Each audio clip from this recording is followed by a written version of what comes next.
What's up, my fellow bro gamers? Mr. J313 back at it with some more Mass Effect Andromeda. And as you can see, today's video is going to be my Asari Huntress Platinum guide. I'm naming this build guide the Expert because I'm using the Expert equipment package, as well as I believe she's pretty much an expert at what she's doing here. So let's take a look real quick. Health and shields with a 485 health and a 395 shield.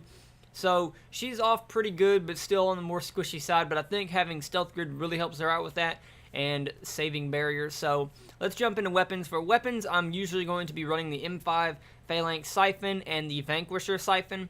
Now, in the Expert package, now there are quite a few different equipments you can use that would be very good for this build, but personally I like to run the Expert package because of the pistol damage and recharge speed. Really, it's just the recharge speed that I like about this. That's why I'm using it. So let me go back to weapons real quick. In the later bit of gameplay, you will see me using a concussive Vanquisher. Now, either one will work. It really just depends on if you want more damage over the concussive blast or if you want the healing effect of Siphon. It really would depend on what you have more trouble with, if you're having trouble staying alive and want more regen, or if you would rather have the damage from concussive blast. Really, either one would work great. You can also use any of the other snipers if you would prefer the Widow, Black Widow. Honestly, I wouldn't say Black Widow. I would probably stay away from that simply because of the weight. It'll really weigh you down on your recharge speed, so I would stay away from the Black Widow. But the Asari is another good one. Those are honestly always in all my build guides the top 4 snipers for me, at least. So now let's jump into consumables. As far as consumables go, I'm gonna be using a ammo type of some sort and a power efficiency because I want all of the recharge speed I can get. So let's jump into it. This is why. On throw, you're going to go first 3, top, bottom, bottom. Now, this is spec'd for damage and recharge speed along with combo damage. Now, double throw is awesome, but you want to go bottom on 6 for the extra recharge speed and combo detonation damage because you're going to be using throw to detonate all of your combos, and you're going to be getting a lot of them, and that's really helpful in Platinum with all that damage. So that's where I am with throw. I usually don't use it unless I'm doing a combo, but with that 4-second recharge speed, stacking up with any consumable I'm using, it'll go even faster, and it is really just awesome. So with stealth grid, you're gonna go first 3, bottom, and then top. On 6, I don't have the skill points to do it. Honestly, I do have 3 left over, and I could drop 4 on Lance to go into 6 for stealth grid. So if you don't want the damage on Lance, then for stealth grid, I would probably say go evasive grid for the extra movement speed, because personally I don't like using ambush grid for stealth grid simply because I'm not a big fan of having the extra damage melee or power damage from being stealth when it comes to stealth grid, because it takes ammo, because it takes power cells. So I would say that movement speed would really help getting around the map, getting out of situations. So that's where I am with that. But I did take radius as well as duration.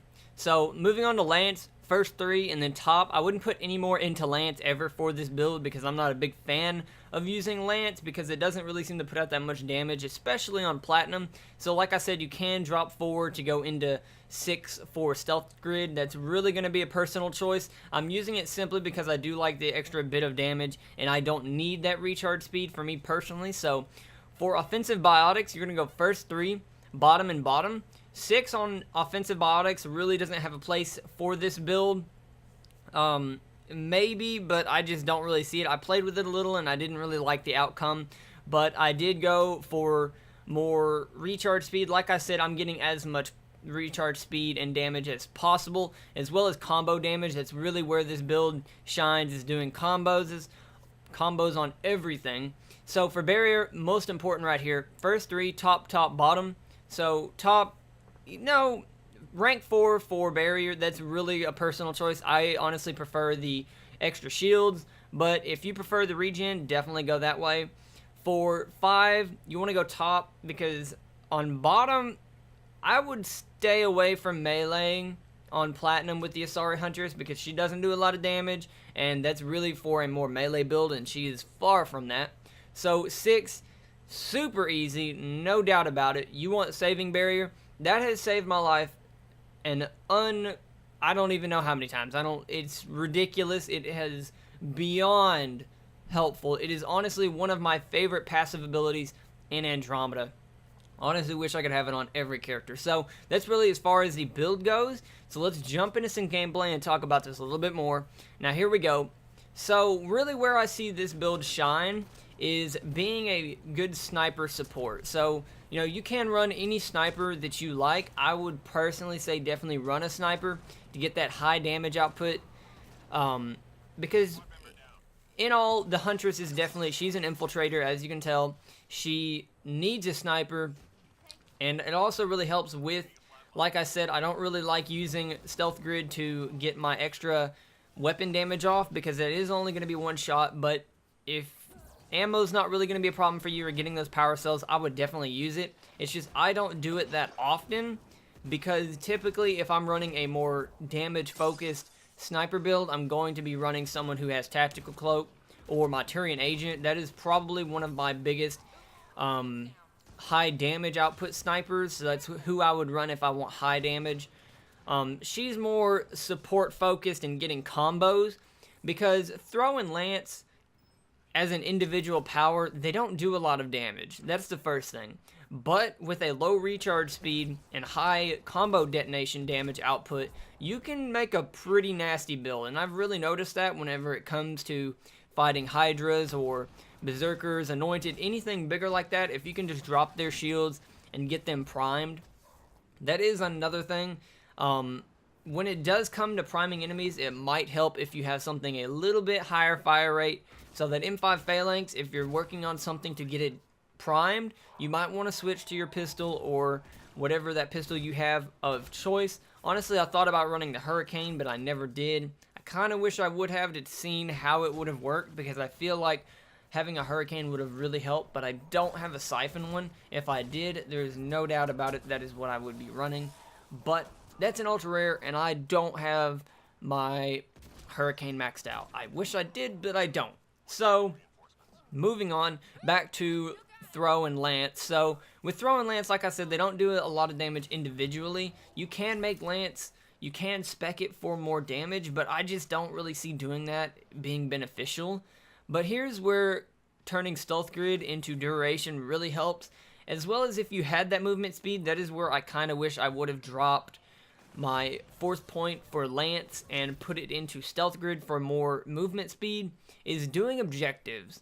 Doing devices, retrieval, and upload, even hack, is amazing for Stealth Grid, because you can cloak the entire team or just yourself, and you really want to have a lot of duration to do that, so that you can make those long runs across the map without having any trouble. And if it comes to hack or upload, you can really work it over in just sitting on that objective, and I will show off some gameplay of that here in just a bit.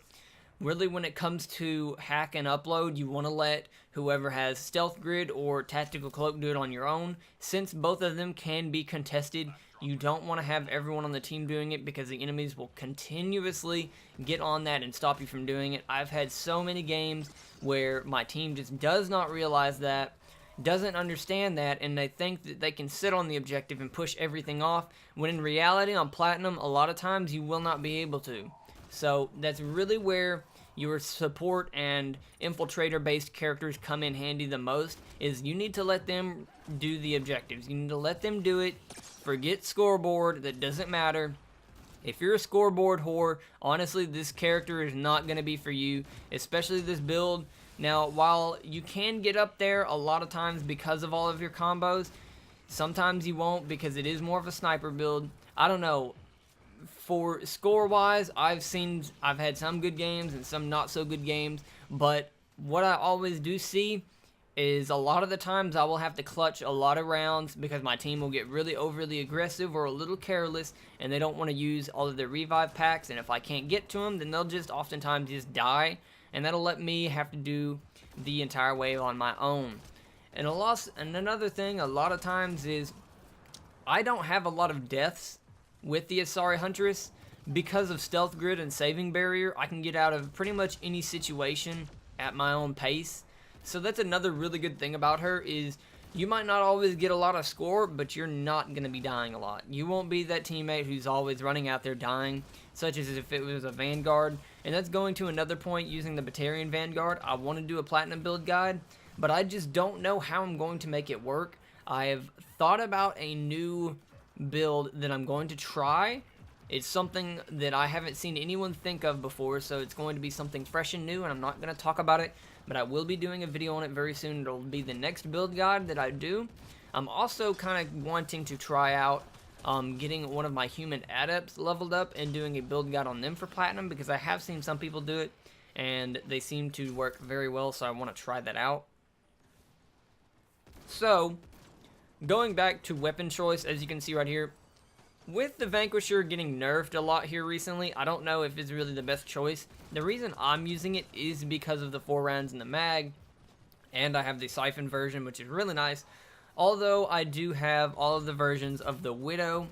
The Widow is also another really good choice. It really just depends on if you want a single shot or something with a mag size. So really that comes down to personal preference. Really, weapons on almost all build guides, not just mine, really any build guide that you watch on YouTube, weapons will usually come down to personal preference, especially on a sniper build, unless it's something about how to get the highest amount of damage possible. I have a video that I did some time ago about getting over 3,000 damage per shot with a Widow, and I don't know if that has changed any through recent updates, but I do imagine a concussive Widow would get even more, especially getting headshots from concussive blast, dealing that bit of area damage. So I might try and go back and revisit that, doing a high damage Platinum build with the Widow or Asari.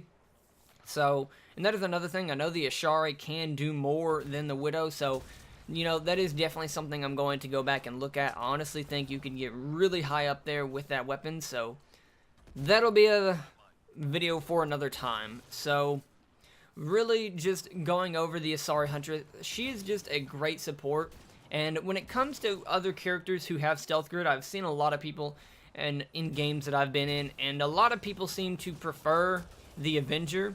Now, while I don't disagree, I agree to not disagree, but I disagree, if that makes any sense. I think they're both good, and they both play their own separate role. The Huntress is more of a sniper, while the Avenger is more melee damage, because that is how really the character is set up to be built, is a melee build. But the Avenger does have sticky grenades, and that is another thing that makes the Avenger amazing for Platinum, is those high damage sticky grenades, being able to spam them on larger enemies or in groups. That really helps with crowd control. The Huntress can't do that as much, even though you are able to get these combos. It is more about point blank damage.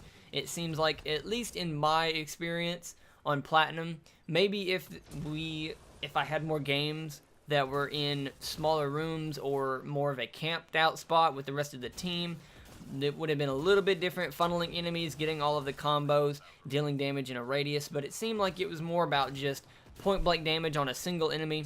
So as you can see right here, I am using the concussive Vanquisher, and you know, it really is personal preference if you would rather use concussive or Siphon. Bulwark for a sniper, I wouldn't really say I would do that. I would stick to concussive or Siphon, because you know, that's where you're getting all of your damage or getting your health back. If you're going to be carrying another weapon and you really do want Bulwark, I would say that's where you should keep it. But a lot of the times, I did notice that I wasn't around my team for most of the game, so I would probably stay away from Bulwark weapons when it comes to this build. Now, as you can see here, upload. I'm on it alone, I can stay cloaked, and I can completely do it with no trouble. The enemy won't bother me until I get a teammate that runs over here. Luckily, I was pretty much almost done with it, and they didn't affect it at all. So, you know, objectives, Asari Huntress is great for him. Point blank damage with combos, Asari Huntress is great for him. Survivability, I don't know. That's iffy. With low health and shields, it's a little iffy, but you do have saving barrier, so that is another really good thing about the Huntress. And then stealth grid, being able to get out of situations. So survivability, I would still say, is pretty good. With a support role, I would say she's still pretty good, being able to do objectives, doing revives. So all around, the Asari Huntress is a really good character to have on a team for Platinum. If you're wanting a good team setup, I would definitely recommend having an Asari Huntress or an Angaran Avenger if you have a preference, one of the two. You really need to have one of those two. There may be a couple others that might be good. The Human Infiltrator, as long as you have someone who can cloak. It really doesn't matter as long as you have someone that can do it. So that's really all I have for this build guide. Guys, I really want to know what build guides you want to see next. I do have the Batarian Vanguard that I'm working on. I am considering doing a Human Adept build guide. I'm just really kind of combing through. There's another Batarian Scrapper guide that I'm wanting to try out, more of a, now that I actually have him maxed out and I can really do a better build guide for him, more snap freeze focused, because a lot of you guys seem to think that I'm wrong and I don't know what I'm doing because I didn't use it. So I might try and do some other build guides, see what I can come up with. But let me know down in the comments if there's anything that you want me to specifically try and work on or show off in a video. So that's really all I have for you guys on this one. It was really fun coming back and playing the Asari Huntress and doing a new build guide for her on Platinum. So if you're new around here, please be sure to subscribe. We're putting videos out every Monday and Friday and working on getting our new schedule set up as soon as we possibly can. It's really a struggle right now because we're both in a really tough spot. But if you did enjoy this video, please be sure to smash that like button. It'll really help us out moving forward with the channel.